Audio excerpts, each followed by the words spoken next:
Hello everyone, I am Hafsa Khan and in this video we are going to study about the affinity chromatography.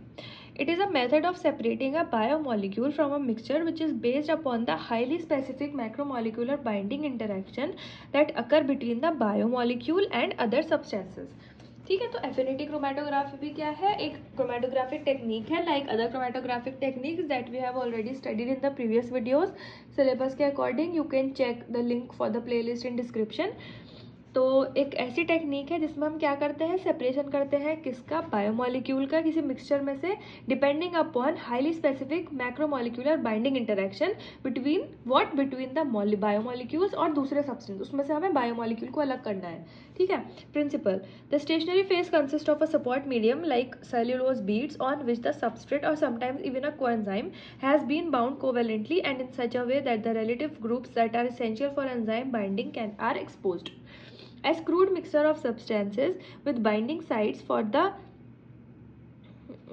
immobilized substrate bind to the stationary phase, whereas all other substances are eluted in the void volume of the column. ठीक है, जो हमें चाहिए बस वो रह जाएगा, बाकी हमारे जो है वो ल्यूट आउट हो जाएंगे. Once the other substance are eluted, क्या होगा, the bound target molecule can be eluted by methods like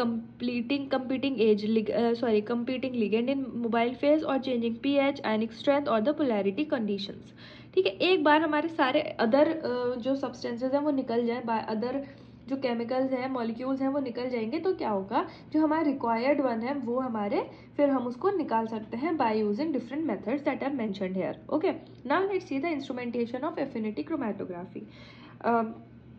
इसमें क्या होता है, सबसे पहले ये आपका, ये तो डायग्राम के अकॉर्डिंग आप समझ लीजिए, हमारा एनालाइट है, ये हमारा लिगेंड है. ठीक है, एनालाइट क्या होता है, वो एफिनिटी कॉलम से पास होता है, तो एनालाइट जो है वो स्टेशनरी फेज में फंस जाता है, रिटेन हो जाता है, और eluted analyte from the sample to win, फिर क्या होता है, वो इसमें से इल्यूट आउट हो जाता है. Washing retain sample elution and column regeneration. ये हम कैसे इल्यूट आउट करते हैं, वॉशिंग करके बाद में. ठीक है, तो देखिए क्या हुआ, आप ये समझ लिए, एक कॉलम है, ठीक है, उसमें हमारा स्टेशनरी फेज रुका हुआ है. अब क्या हुआ, हमारा एनालाइट आया, तो ये एनालाइट इनके साथ बाइंड हो जाता है, लिगेंड के साथ, लिगेंड के मॉलिक्यूल्स के साथ. ठीक है, फिर क्या होता है कि जो रिमेनिंग होते हैं वो बाइंड नहीं होते, तो वो तो पहले ही निकल जाते हैं. फिर बाद में चांस आती है, अब हमें इन्हें इनसे अलग करना है, तो हम वॉशिंग करते हैं. वॉशिंग मतलब हम ऐसे केमिकल्स उसके ऊपर पास ऑन करते हैं, या फिर एक ऐसा सोल्यूशन ऐड करते हैं, सॉल्वेंट ऐड करते हैं, जिससे जो ये जो बॉन्ड बना हुआ है, ये जो दोनों मिले हैं लिगेंड और एनालाइट, ये ब्रेक हो जाता है और एनालाइट बाद में हमारे निकल के हमें मिल जाता है. समझ आया, ये है हमारी affinity chromatography.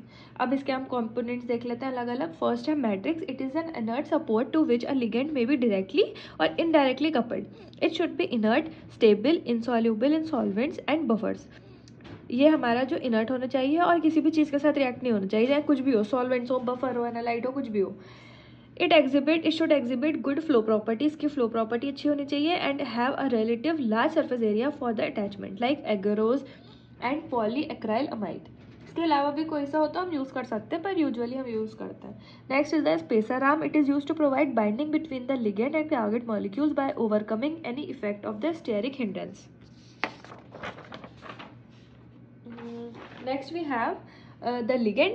Ligand refers to the molecule जो क्या करता है, binds reversibly to a specific target molecule. ये जो टर्म हमने यूज़ करा है ना, रिवर्सिबली, ये बहुत इंपॉर्टेंट है, क्योंकि ऐसा नहीं होना चाहिए कि हमारे एनालाइट मॉलिक्यूल्स उससे लिंक तो हो गए, अब छूट ही नहीं रहा है, वॉशिंग हम कर रहे हैं तब भी हट ही नहीं रहे, तो फिर फ़ायदा नहीं होगा ना. तो इसलिए हम लिगेंड हम यूज़ करते हैं, क्योंकि ये ऐसे सब्सटेंस मॉलिक्यूल्स होते हैं जो हमारे टारगेटेड मॉलिक्यूल के साथ रिवर्सिबली बाइंड करते हैं. It can be selected only after the nature of macromolecule to be isolated in known. अब हम लिगेंड चूज़ करेंगे, कैसे चूज़ करते हैं हम लिगेंड को, कि हम पहले ये देखते हैं हमारा जो मैक्रोमोलिक्यूल है जो हमें आइसोलेट करना है वो किस नेचर का है, तो फिर हम ऐसा ही चूज़ करेंगे लिगेंड जो उस हमारे डिजायर्ड मैक्रोमोलिक्यूल के साथ जाकर बाइंड हो सके. Okay, now what are the different steps that are involved in affinity chromatography? First is preparation of column. सबसे पहले हम कॉलम प्रिपेयर करेंगे. कैसे, हम कॉलम को लोड करेंगे विद सॉलिड सपोर्ट. फिर हम लिगेंड को अपना चूज करेंगे. फिर हम स्पेसर आर्म को अटैच करेंगे between the ligand and the solid support. फिर हम सैंपल को लोड करते हैं. इसमें क्या होता है, solution containing a mixture of substances is poured into the elution column, और फिर उसे हम अलाउ करते हैं to return at the control rate. Next is the elution of ligand molecule. Target substance is recovered by complex changing condition to favor the elution of the bound molecules. Certain applications of this affinity chromatography are the separation of mixture of compounds. हम इसमें क्या करते हैं, जो हमारा mixture of compounds है उनका separation करेंगे. ये तो सारी आपकी एनालिटिकल क्रोमेटोग्राफिक टेक्निक्स में आप ये फर्स्ट वाली चीज़ लिख सकते हैं, ठीक है, सब में क्योंकि सेपरेशन हो रहा है. फिर रिमूवल ऑफ इम्प्योरिटीज और in purification process. Next we have in enzyme assays, in detection of substrates, investigating of binding sites, in vitro antigen antibody reactions, detection of single nucleotide, polymorphisms and mutations in the nucleic acids. ये सारी चीज़ों में हम use करते हैं affinity chromatography. Now let's see what are the different factors which affect the resolution of this affinity chromatography या affinity chromatogram जो हमें लास्ट में मिलता है. First is the distribution coefficient in sorption chromatographic procedure. Next is the specificity of binding between the adsorbent and enzyme and its modulation by the desorbing ligands. Next is the kinetics and absorption and desorption. ठीक है, kinetics and adsorption and the desorption that is occurring. तो ये थी हमारी different chromatography techniques. In next video we will be starting with the electrophoresis.